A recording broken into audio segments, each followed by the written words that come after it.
Hi friends, welcome back to our channel. ఈరోజు నేనైతే మీకు ఒక సందేశాన్ని అయితే అందజేయాలనుకుంటున్నాను. ఓకే, ఇప్పుడు ఇదే అని చెప్తాను. ఫ్రెండ్స్, రేపైతే మే 13, రేపటి నుంచి ఎలక్షన్స్.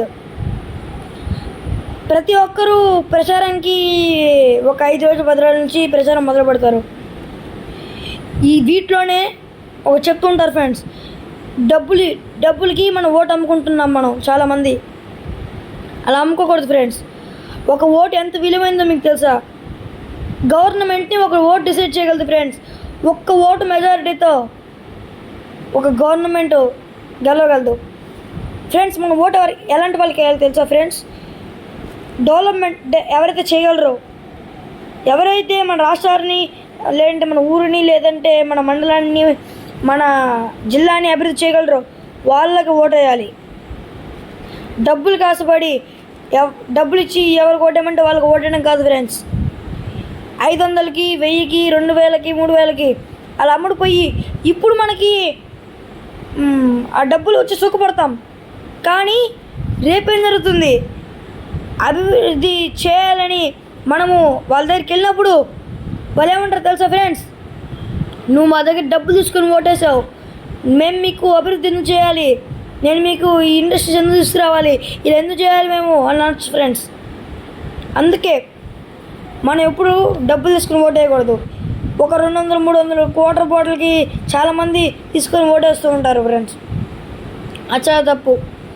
అలా చేయకూడదు. మనం చూడండి, మనం కేవలం ఒక 2000, 3000 తీసుకొని 5 సంవత్సరాల పరిపాలనని ఒక రాజకీయ నాయకుడి చేతులు పెట్టామంటే ఎలా ఉండాలి? వాడు అభివృద్ధి చేయగలగాలి రాజకీయ నాయకుడు. కానీ డబ్బులు తీసుకుని మనము 5 సంవత్సరాల పరిపాలనని తన చేతిలో పెడితే ఏం ఉపయోగం ఫ్రెండ్స్? అభివృద్ధి చేయడు, ఏం చేయడు. ఇప్పుడు డబ్బులు ఎలా పంచుతాడు? తన దగ్గర ఉన్న ఎకరాలు పంచుకొని, లేదంటే తన దగ్గర ఉన్న వస్తువులు పంచుకొని మనకి డబ్బులు ఇస్తారు. తర్వాత గెలిచిన తర్వాత లక్షల కోట్లు కూడా సంపాదిస్తాడు. ఎలాగా?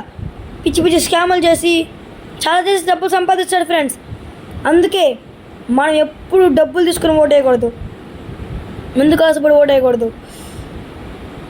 మీకు ఓటు హక్కు ఉంటుంది, నాకు లేదు, మీకు ఉంటుంది. అందుకే మీ అమూల్యమైన ఓటుని మీరు సద్వినియోగంగా ఉపయోగించుకోండి. అందుకే మీరందరూ దయచేసి డబ్బులు కాసుపడకండి. మంచివాడు ఎవరు డెవలప్మెంట్ చేయగలరు? చాలామంది ఒట్టి సంక్షేమం ఇస్తారు. సంక్షేమంతో ఉండదు ఫ్రెండ్స్. సంక్షేమము, డెవలప్మెంట్ 2 ఉండాలి. ఆ 2 ఎవరైతే ఇవ్వగలరో వాళ్ళకి ఓటేయండి. దయచేసి వాళ్ళకి ఓటేయండి ఫ్రెండ్స్. డెవలప్మెంట్ చేయగలిగే